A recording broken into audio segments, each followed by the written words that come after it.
Gold trusted gold buyers మీరు తాకట్టు పెట్టిన బంగారాన్ని విడిపించి ఈ రోజు ఉన్న మార్కెట్ ధరకు కొనబడను.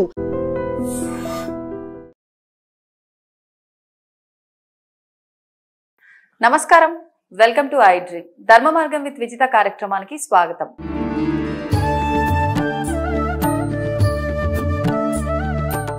నమస్కారం గురుగారు. ఓం శ్రీ మహాగణాధిపతయే నమః. గురుగారు, ఎన్నోసార్లు మాట్లాడుంటాం ఈ టాపిక్ గురించి, కానీ మళ్ళీ అదే అడుగుతున్నాను. ఎందుకు అడుగుతున్నానంటే ఈ మధ్య కాలంలో రకరకాలుగా సోషల్ మీడియా వచ్చిన తర్వాత రకరకాలుగా వీడియోస్ చూడటం వల్ల మళ్ళీ ఒక క్వశ్చన్ మార్క్ గానే ఉండిపోతుంది, ఒక సందేహంగా. అందుకని అడుగుతున్నా. అసలు టాపిక్ ఏంటంటే నిత్య దీపారాధన. ఖచ్చితంగా ప్రతి నిత్యం ప్రతి ఇంట్లో కూడా నిత్య దీపారాధన అనేది జరుగుతూనే ఉండాలి అని చెప్పి అంటారు. అసలు ఎందుకు, ఎలా చెయ్యాలి ఆ దీపారాధన? ఎందుకు అనే దానికి ముందు తెలుసుకుందాం.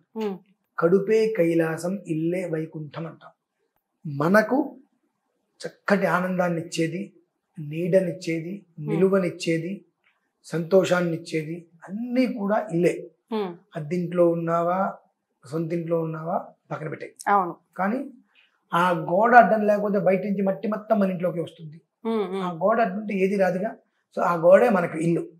సో ఆ ఇంట్లో బయట ఎంత వర్షం వచ్చిన లోపల హాయిగా ఉంటుంది. ఆ ఇల్లు మనల్ని కాపాడుతుంది అంటే సాక్షాత్తు త్రిమూర్తులు ముగ్గురు అక్కడ ఉన్నట్టే. అందుకనే అనునిత్యం పొద్దున్నే సూర్యోదయాత్ పూర్వం దీపారాధన చేయాలి. సరే, ఇప్పుడు కరెక్ట్ అంటే దీపారాధన చేయడానికి అర్హత లేదు, దీపారాధన చేయలేకపోతే ఏమిటి? చాలా మంది శ్మశానంలో దీపం ఉండదు అంటారు. చాలా అబద్ధం. అది అగ్నిహోత్రమే ఉంటుంది శ్మశానంలో. శ్మశానానికి దీపం పెట్టరు కదా అని అంటారు. చాలా అబద్ధమైన మాట అది. శ్మశానంలో సాక్షాత్తు అగ్నిహోత్రమే ఉంటుంది. దీపంతో సంబంధం ఏముంది అక్కడ? అయినా ఇంటిని శ్మశానంతో ఎందుకు పోల్చాలి? చెప్తున్నాను. ఎప్పుడైతే అసలు ఇంటిని శ్మశానంతో పోల్చకూడదండి. శ్మశానం గొప్పది ఇంటికన్నా. ఎందుకని? ఇంటికన్నా శ్మశానం చాలా గొప్పది. శివుడు ఉంటాడా? మన ఆఖరి మధ్యలో ఏది చెప్పండి? ఆఖరి మధ్యలో ఏది? అదే కదా. నువ్వు ఎంత బంగళా కట్టుకున్నా, ఏం చేసినా చివరికి నువ్వు వెళ్ళేది అక్కడికే కదా. నీకు వాడు తోడు ఉంటాడు అక్కడ. కాబట్టి ఆఖరి మధ్యలో ఏది? మీరు సినిమాకి వెళ్తారు, షికారుకి వెళ్తారు, అన్ని చోట్లకి వెళ్తారు. సరదాగా శ్మశానానికి వెళ్ళొస్తారా? వెళ్ళరు కదా. చివరికి మనం వెళ్ళాల్సింది అక్కడే జీవితకాలం. అంటే ఇంటికన్నా చాలా గొప్పదండి అది.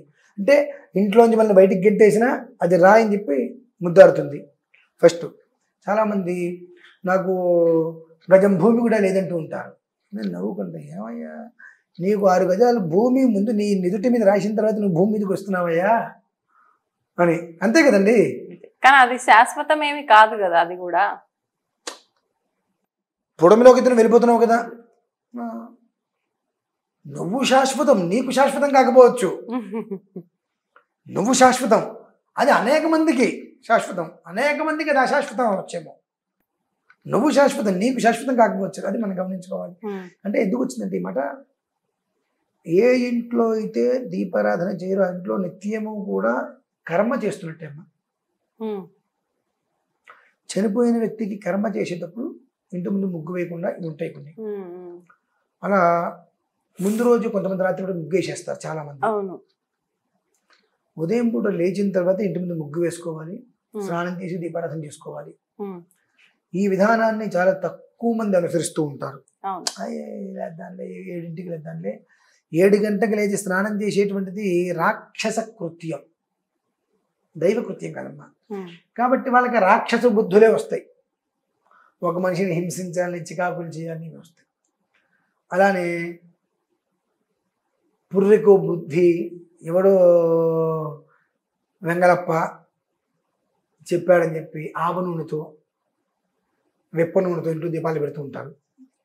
దీనివల్ల ఈ విప్ప నూనెతోటి, ఆవ నూనెతో ఒక విధానం ఉంది, ఎప్పుడు పడితే అప్పుడు చేయకూడదు. అట్లా కాకుండా నిత్యం ఇంట్లో ఆవ నూనెను, వెప్ప నూనెను, వేప నూనె వీటితోటి దీపారాధన పెడతారు. ఇవి ఎప్పుడైతే నువ్వు ఇంట్లో నిత్యం పెట్టడం మొదలుపెట్టావో బయట ఉండేటువంటి ఎన్నో రకాలైనటువంటి నెగిటివ్ శక్తులు, దుష్ట ప్రయోగాలు చేసేటువంటి విధానాల శక్తులు ఏవైతే ఆకర్షించుకుంటూ నీ ఇంటికి వస్తాయి. నీ ఇంట్లో ఉన్నాయి నువ్వు ఎప్పుడు తెలుస్తాయి తెలుసా అండి? 24/7 ఇల్లు ఎప్పుడు చంద్రవంతరంగా ఉంటుంది. అంటే బాగా గుర్తు, మనం బట్టలు దండమించి తీస్తే వెంటనే మడత పెట్టి పెట్టేస్తుంటాం. చాలా మంది దండమించి దిగిన ఇంట్లో పడేస్తారు. అట్లా అవును. కుర్చీలోను మంచం మీద అసలు పడేయకూడదు. మనం కట్టుకునే బట్టలు మంచం మీద పెట్టకూడదు, ఇలా పడేస్తుంటాం. ఎప్పుడైతే కనుక దండం నుంచి తీసి మంచం మీద కానీ కుర్చీలో కానీ పడేసామో దరిద్రదేవి, దరిద్ర పెద్దమ్మ అంటారు ఆవిడ్ని, జ్యేష్ఠదేవి. ఆవిడ ఇంట్లోకి వచ్చేస్తుంది. ఆవిడ ఇంట్లోకి వచ్చిన తర్వాత నీకు బద్ధకం పెరిగిపోతుంది, చేయలేవు. నేను మడత పెట్టాలి, నాకు సేపాకి మడత పెడతాను, రేపు చేద్దాంలే. ఇల్లంతా ఎప్పుడు చిందరవందరగా ఉంటుంది.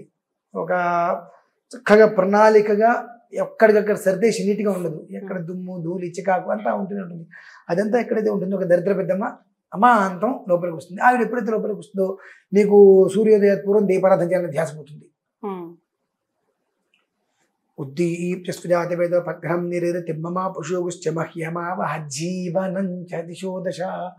ఆ దీపారాధన అనునిత్యము నువ్వు చేయటం వలన నీ జీవనం అనేటువంటిది ఆ భగవంతుడు దశ దిశలు వ్యాప్తి చెందుతాడు, వ్యాప్తి చెందేలా చేస్తాడు. సాధ్యం త్రివర్తి సంయుక్తం వన్యనా యోజితం ప్రియం గృహాన మంగళం దీపం త్రైలోక్య తిమిరాపహ భక్త్యా దీపం ప్రయచ్ఛామి దేవాయ పరమాత్మనే త్రాహిమాం నరకాద్ ఘోరాద్ దివ్య జ్యోతిర్నమోస్తుతే అని 3 ఒత్తులు వేసి దీపారాధన చేయడం వలన సాధ్యం ద్వివర్తి లేదా చేయటం వలన త్రైలోక్య తిమిరాపహ. త్రైలోక్యాలు అంటే ఏంటంటే నీ ఇల్లే, 3 లోకాలన్నట, నీ ఇల్లే, వేరే ఏం లేదు. ఒకటి నువ్వు వ్యాపారం, నీ ఇంటి ముందు నీవు ఎవరైనా వస్తే నీకు ఏదైనా బిజినెస్ మాట్లాడడానికి ఇంటి మార్కెట్లోకి వస్తారు. 2 నువ్వు శుభ్రంగా కడుపుకుండా తినేటువంటిది, వంట చేసుకునేటువంటిది అది దేవాలయం. ఒకటి నువ్వు నీ భార్య ఉండేటువంటి గది ఒకటి. త్రైలు 3 లోకాలు. ఈ 3 సవ్యంగా ఉన్నప్పుడు నీ కుటుంబం ఎప్పుడు సవ్యంగానే ఉంటుంది. ఆ 3టికి కూడా బ్రహ్మ విష్ణు మహేశ్వరులు ఆరాధ్యులు 3 ప్రదేశాలకి. కనుక ఆ దీపారాధన వలన ఎప్పుడు కూడా సాధ్యం. 2 ఇందులో మళ్ళీ మరొక అర్థం కూడా ఉంది. ఈ కారణం చేత మొత్తం ఎప్పుడు కూడా ఇల్లు సుఖ సంతోషాలతో ఉంటుంది. ఆ అగరబత్తి ధూపం వెలిగించడం వలన నువ్వు ఎప్పుడైతే కనుక సూర్యోదయ పూర్వం చేయవలసింది నువ్వు వదిలేసి సూర్యోదయం తర్వాత 7 గంటలకు 8 గంటలకు నువ్వు దీపారాధన చేసే పరిస్థితిలో రాక్షస ఆరాధన, రాక్షస కృత్యాలు, తద్వారా ఇంట్లోకి దరిద్రదేవి ప్రవేశించడం, ప్రతి ఒక్కటి ఇలా చక్కగా వెళ్తుండేటువంటిది కాస్త ఇలా ఇలా ఇలా ఇలా ఇలా ఇలా మూసుకుపోతుంది. మూసుకుపోయేంత వరకు మనకు తెలియకపోవడం, ఆ తర్వాత బయటికి రావడానికి బాధపడటం, ఎవరిని ఏదైనా చెప్పిన అర్థం చేసుకోలేకపోవటం, నువ్వు చెప్పావులే అంటాం. దరిద్రదేవి ఏం చేస్తూ ఉంటుంది, చక్కగా ఇంట్లో కూర్చొని ఇళ్ళవేళ్ళ జుట్టు ఎవర పోసుకొని వికారంగా మాట్లాడుతూ, వికారంగా ఉంటూ, స్నానం చేయకుండా, రకరకాలుగా ఉంటూ, అందంగా లేకుండా, ఇష్టం వచ్చేట్టుగా ఉంటూ, జుట్టు దూకోకుండా రకరకాలుగా ఏదైతే కనుక ఛందోబద్ధం కాని ఉందో అవన్నీ జరుగుతున్నప్పుడు అక్కడ దరిద్రదేవి తిష్ట వేస్తుంది. అప్పటి వరకు నీ ఇంట్లో కొద్ది గొప్ప ఉండేటువంటి చక్కటి యోగం కూడా కుటుంబం నుంచి వెళ్ళిపోయి ఆ దంపతుల మధ్య చిచ్చు కట్టి కుటుంబం విచ్ఛిన్నానికి దారితీస్తుంది. అది కాకుండా ఉంటూ ఎప్పుడు స్థిరంగా లక్ష్మీదేవి ఇంటూ ఉండి సుఖంగా ఉండాలి అంటే ఆవు నెయ్యి లేదా నువ్వుల నుండి సూర్యోదయ పూర్వం దీపారాధన చేసుకుని ఆచమ్య కేశవాయ స్వహ నారాయణ స్వ అంటే రిపీట్ ఇంట్లో అన్నీ ఏర్పాటు చేసుకుని ఆచమ్య కేశవాయ స్వహ నారాయణ స్వహ మాధవాయ స్వ అని చెప్పి 3 సార్లు ఆచమనం చేసి దీపారాధన చేసుకో. ఇంటి వరకు ధూపం వెలిగించు, అక్కడితో జీవితం బాగుంటుంది. అంటే ఈ ఆచమనం ఇవన్నీ ఖచ్చితంగా చేసుకోవాల్సిందేనా నిత్య దీపారాధనకు కూడా? ఆచమనం చేయకుండా దీపారాధన అనర్హత. ఆచమనం అంటే ఏం లేదమ్మా, కేశవాయ స్వహ నారాయణ స్వహ మాధవాయ స్వహ 3 సార్లు చేతులు నీళ్ళు పోసుకోవడం వలన అమృతం ఉంటుంది.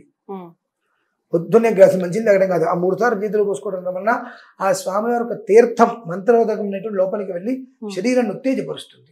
ఒకసారి రేపు ఉదయం మీరు ట్రై చేయండి, మీకు క్లారిటీ వస్తుంది. ఇప్పుడు నేను చెప్పడం మీకు అనుభవించడం ఒక తేడా ఉంటుంది. ఒక్కటే రోజుకి ఆ తేడా తెలుస్తుంది. వెంటనే వాళ్ళు చేస్తే ఎప్పటికీ మీకు తేడా తెలిసిపోతుంది.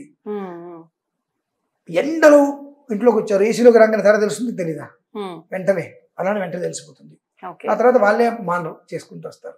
ఇప్పుడు నిత్య దీపారాధనకు కూడా ఖచ్చితంగా అంటే పువ్వులు, నైవేద్యం ఇవన్నీ. దీపం దేవతేనమ్మా, దీపం వేరేదేం కాదు, దీపం దేవత కాబట్టి దీపారాధన వెలిగించింది 2 అక్షతలు వేయాలి, 2 పుష్పాలు వేయాలి, ఖర్జూర పండు పంచదార ఏదో నివేదన ఉండి తీరవలసిందే.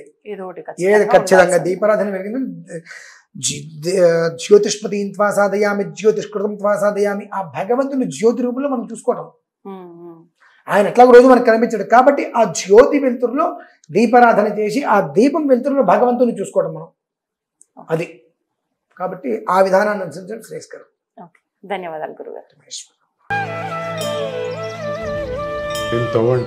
తవ్వుతూనే శివలింగం సరే దాన్ని అట్లా కప్పేసేయండి, చూపించదండి.